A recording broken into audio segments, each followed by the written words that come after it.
Welcome to the series of mid term exams preparation. ये mid term exams की preparation series की video है। Complete series इस channel के ऊपर अपलोड की जा रही है और आज की वीडियो के अंदर आपको ECO 403 के मिड टर्म एग्जाम्स की प्रिपरेशन के लिए सॉल्व MCQs करवाए जा रहे हैं। तो शुरू करते हैं आज के इस ट्यूटोरियल को। इसमें सबसे पहले कि the rate of inflation measures which of the following, जो इन्फ्लेशन रेट है वो मेजर करता है इनमें से किस चीज़ को।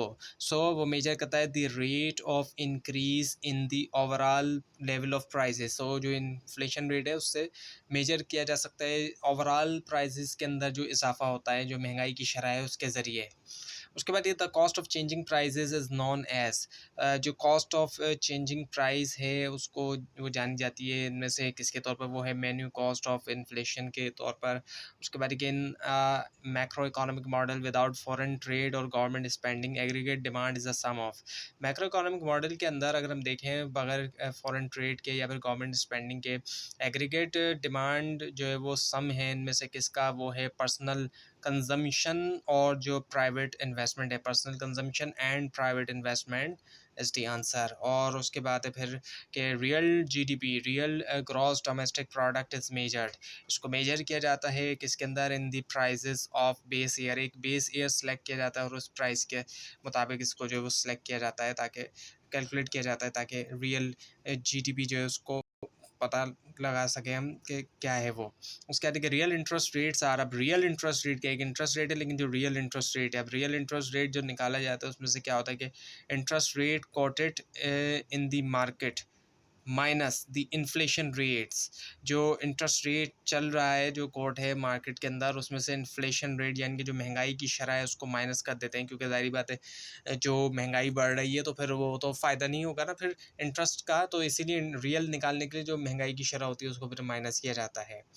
और उसके बाद ये कि the number of people unemployed equal, जो लोग अनएम्प्लॉयड हैं वो बराबर हैं इनमें से किसके तौर पर, किससे, यानी कि किससे बराबर actually, labour force minus the number of people employed. जब हम लेबर फोर्स में से हम माइनस कर देते हैं नंबर ऑफ़ पीपल एम्प्लॉयड को, जो लोग एम्प्लॉयड हैं उनको माइनस कर देंगे लेबर फोर्स में से। और उसके बाद ये कि economist define the labour force to include, economist labour force को कुछ इस तरीके से डिफाइन करते हैं, उसमें शामिल है people who are not working but are actively looking for a job and people who are working. एक तरफ तो लोग जो कि काम तो नहीं कर रहे लेकिन वो ढूंढ रहे हैं, तलाश में हैं एक्टिवली तौर पर जॉब के लिए, and people who are working, और जो लोग काम कर रहे हैं। So this one is the answer. और उसके बाद ये कि the arrive to arrive at GDP तक पहुंचने के लिए the bureau of economic analysis counts. Bureau of analysis जो है वो काउंट करते हैं क्या, the value of final sales, जो सिर्फ फाइनल सेल्स है किसी भी चीज़ की उसकी वैल्यू को काउंट किया जाएगा, रॉ मटेरियल की वैल्यू को काउंट नहीं किया जाएगा। उसका example of an expansionary monetary policies. Example expansionary monetary policy की क्या एग्जाम्पल है कि central bank buying government security in the open market. Central bank जो है वो क्या कर रहा है, बाय कर रहा है गवर्नमेंट सिक्योरिटीज़ जो है ओपन मार्केट में। अब जब वो बाय करेगा तो ज़ाहिर बात है पैसा देगा, तो जो पैसे की सप्लाई जो है वो बढ़ा रहा है। एक्सपेंशनरी मॉनेटरी पॉलिसी का मतलब पैसे की सप्लाई बढ़ाई जा रही है। उसके आगे which of the following best defines national product. National product को जो है वो नेट नेशनल प्रोडक्ट को हम बेहतर जो है वो किस तरीके से डिफाइन कर सकते हैं, या कौन सा फार्मूला जो है वो बेहतर तरीके से बताता है, वो है GNP लेस डेप्रिसिएशन। जब GNP में से डेप्रिसिएशन निकालते हैं उसके बाद कि change in the price level is merely a change in the units of measurement, this is the.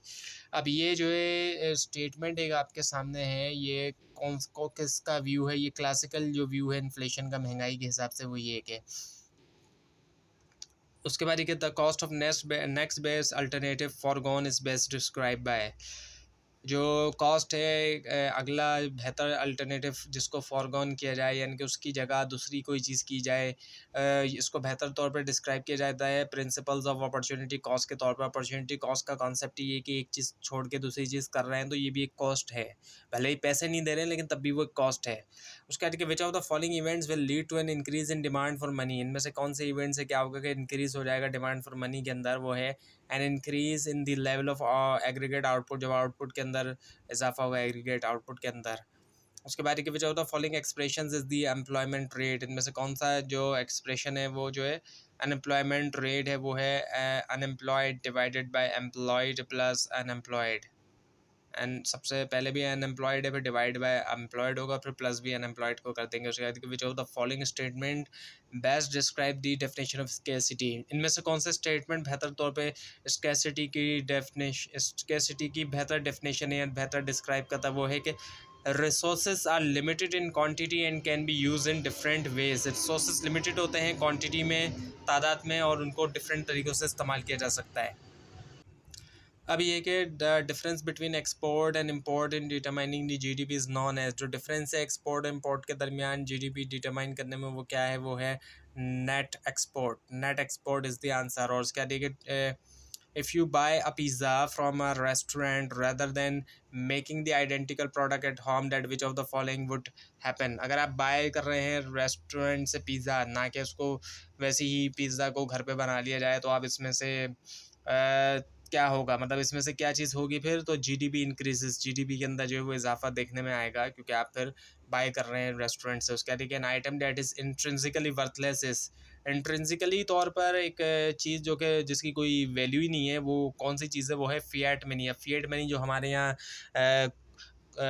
Note और जो ये कॉइन्स आजकल हमारे यहाँ यूज़ होते हैं, ये फिएट करेंसी है, इनकी ख़ुद की कोई वैल्यू नहीं है। जब तक इनको सेंट्रल बैंक अप्रूव नहीं करे, तो इनकी ख़ुद की कोई वैल्यू नहीं है, उनके पेपर की कोई ख़ास वैल्यू नहीं है, और ना उनका जो कॉइन्स है, तो उनके जो मेटल है उसकी कोई ख़ास वैल्यू है। उसके बाद ये कि the production function is a function that, एक प्रोडक्शन फंक्शन ऐसा फंक्शन होता है जो इनमें से क्या करता है, that relates factors of production to the amount of output produced, relate करता है फैक्टर ऑफ प्रोडक्शन जो अमाउंट ऑफ आउटपुट प्रोड्यूस से। और उसके बाद ये कि which of the following is not included in M1, में से कौन सा M1 के अंदर शामिल नहीं, वो है deposits in money market mutual fund. जो डिपॉजिट है मनी मार्केट म्यूचुअल फंड्स के अंदर, the answer is this one. उसके बाद which of the following equation is correct, इनमें से कौन सी इक्वेशन जो है वो करेक्ट है, वो है real exchange rate is equal to nominal exchange rate multiply by domestic price level divided by foreign price level. उसके बाद which of the following is a key problem resulting from inflation, इनमें से कौन सी की problem है जो कि inflation से आती है, वो है हैफाजार्ड रीडिस्ट्रीब्यूशन ऑफ इनकम। सो जो रीडिस्ट्रीब्यूशन इनकम की वो ख़राब हो जाती है जब महंगाई होती है। उसके बाद ये कि Umar does not have a job, अभी एक तरह का केस स्टडी नुमा है कि अगर उमर के पास जो जॉब नहीं है and is not currently looking for work, और वो ढूंढ भी नहीं रहा है, but has looked in the past, और उसने जो है वो पहले कभी देखा था, सो उसको क्या कंसिडर किया जाएगा, is not in the labour force, क्योंकि अब वो नहीं देख रहा है जॉब के लिए। उसके बाद ये क्या, common perception about inflation that it reduce real wage, this is. अब जो कॉमन मिस परसेप्शन है इन्फ्लेशन के बारे में कि ये रियल वेज को घटा देती है, अब ये जो है वो ट्रू है, true in the long run. अब लॉन्ग रन में अगर हम देखेंगे, तो सॉरी शॉर्ट रन में, तो ये हमें ट्रू दिखाई देगा, true in the short run. उसके बाद फिर है कि aggregate demand is the total demand for all goods and services in an economy from, aggregate demand जो टोटल की डिमांड होती है तमाम गुड्स और सर्विस के लिए एक इकोनॉमी के अंदर, कहाँ से, all sectors including the rest of the world, तमाम जितने भी सेक्टर्स हैं। उसके बाद the basic economic function of the house hold sector, basic economic function house hold sector के अंदर से क्या है, वो अंडरटेकिंग कंजप्शन। उसके बाद resources in an economy, resources क्या होते हैं इकोनॉमी में, unlimited at any moment in time, किसी भी वक्त हम देखें वो रिसोर्सेज लिमिटेड होते हैं, उनको बढ़ाया ज़रूर जा सकता है, लेकिन जाहिर बात है वो लिमिटेड होते हैं। उसके बाद ये as if SI and NX यानी net export are exactly equal to zero, अगर ये एग्जैक्टली इक्वल है ज़ीरो के, the value of import equals the value of export, then value of import अगर बराबर होगी एक्सपोर्ट की, इम्पोर्ट के बराबर है, तो ऐसे सिचुएशन के अंदर हमारे पास बैलेंस ट्रेड है, क्योंकि दोनों के दोनों बराबर हैं, तो बैलेंस होगी एक तरह से। कह रही है एक्स्ट्रा आउटपुट डेटा फर्म के using an additional unit of labor is known as, extra output जो फर्म प्रोड्यूस करेगी एडिशनल नंबर ऑफ लेबर के साथ, वो कहलाया जाएगा marginal product of labour, marginal product of labour उसको हम कहेंगे। उसके आगे disposable income can be calculated by subtracting which of the following from personal income, disposable income को हम कैलकुलेट कर सकते हैं सब्ट्रैक्ट करते हुए इनमें से किसको, पर्सनल इनकम से, वो है personal taxes, personal taxes is the answer. उसके आगे if national income was 1000 and domestic spending on all domestic and foreign goods and service equals 9000, 1000, then net export will be, national income 1000 है, domestic spending जो है तमाम जितने भी domestic और foreign goods and services के ऊपर बराबर है वो 900 के, नेट एक्सपोर्ट जो है वो बराबर होगी इनमें से किसके, 100 के। और उसके बाद ये कि फिर विच of the following best describe the definition of endogenous variable, इनमें से कौन सा बेहतर डिस्क्राइब करता है एंडोजीनियस वेरिएबल की को बेहतर तौर पे। द आंसर इज बी, वो है variables which are determined within the model. और उसके बाद ये आता है कि फिर television sets are example of, television set example है किसकी, ड्यूरेबल गुड की। उसके बाद the standard of living is measured often measured by which of the following, standard of living को अक्सर किस तरीके से देखा जाता है, रियल जीडीपी पर कैपिटा, ये जो है एक एवरेज इनकम बताता है किसी भी कंट्री की, एवरेज इनकम वहाँ पे लोगों की कितनी है, रियल जीडीपी पर कैपिटा से पता चलता है। उसके आगे different firms change their prices at different times, this leads to, different firm change करती है उनके प्राइसेस डिफरेंट टाइम के ऊपर, और इससे फिर होता क्या है कि रिलेटिव प्राइस डिस्टॉर्शन होती है। उसके आगे demand for money represent the idea that there is, demand for money जो है रिप्रेजेंट करता है इस आइडिया को कि नेगेटिव रिलेशनशिप जो है between the interest rate and the quantity of money demanded. उसके बाद demand for labour curve shows, demand जो लेबर कर्व जो है शो करता है इनमें से क्या है, the answer is C, an inverse relationship between real wage and the amount of labour hired. उसके बाद the free market involves, free market में इनमें से क्या शामिल है, market forces of supply and demand. और उसके बाद एक है the index most widely use by government and private sector to measure change in the cost of living is the. अब वो इंडेक्स जो कि ज़्यादातर गवर्नमेंट यूज़ करती है, प्राइवेट सेक्टर इस चीज़ को मेजर करने के लिए कि जो चेंजेस आते हैं कॉस्ट ऑफ लिविंग में, वो क्या है, वो है कंज्यूमर प्राइस इंडेक्स। और उसके बाद ये आता है कि your nominal capital gain in the year 2005 is तो 20%, अगर आपका नॉमिनल कैपिटल गेन दो 2005 के अंदर 20% है, and if inflation rate in this year is also 20%, अगर इन्फ्लेशन रेट भी 20% है, then what will be your real capital gain. So आपका रियल कैपिटल गेन क्या हुआ, वो हुआ 0%। उसके बाद can economy with international trade is known as, एक इकोनॉमी इंटरनेशनल ट्रेड के साथ जानी जाती है किसके तौर पर, अपन इकोनॉमी के तौर पर। Rate of inflation measures which of the following, rate of inflation जो है वो मेजर करता है इनमें से किसको, द आंसर इज ए, वो है the rate of increase in the overall level of prices. उसके बाद फिर आ जाता है हमारे पास कि in a command plan economy, command plan economy में क्या होता है कि the public sector is large, वो लार्ज होता है। इसके कहती है कि macro economic is concern with which of the following, इसका जो कंसर्न है मैक्रो इकोनॉमिक्स के अंदर से किसके साथ है, बहुत लार्ज एंड शॉर्ट रन, बहुत long run and short run fluctuation in the economy,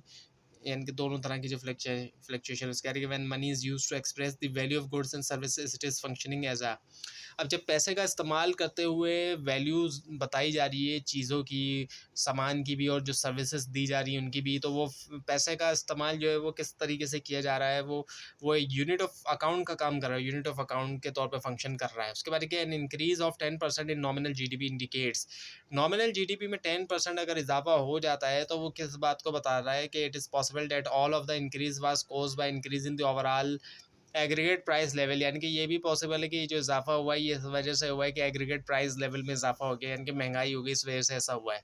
उसके बाद क्या, the short run is the time period in which, अब शॉर्ट रन एक ऐसा टाइम पीरियड होता है जिसके अंदर क्या होता है, price does not change very much, price जो है वो बहुत ज़्यादा चेंज नहीं होता। इसके बाद money supply increases when, money supply increase होती है इनमें से कब, the central bank buys treasury bond from treasury bond जो पब्लिक से। उसका ठीक है, GDP deflator can be used, अब जीडीपी डिफ्लेटर यूज़ किया जाता है किस लिए, इनमें से to decompose a change in the nominal GDP into a change in GDP at an average change in prices. उसके बाद क्या था, short run is the time period in which, short run ऐसा टाइम पीरियड होता है जिसमें क्या होता है, price does not change very much, price बहुत ज़्यादा चेंज नहीं होते। उसके बाद देखिए, State Bank of Pakistan wishes to pursue a tight monetary policy it would, State Bank of Pakistan अगर चाहता है कि मॉनेटरी पॉलिसी, तो वो क्या करेगा, sell government securities on the open market, वो सेल कर देगा government securities when GDP is measured using adjustment for price change it is known as, अब GDP जब जो है उसको मेजर किया जाता है यूज़ करते हुए एडजस्टमेंट फॉर प्राइस चेंजेस, वो जाना जाता है किसके तौर पर,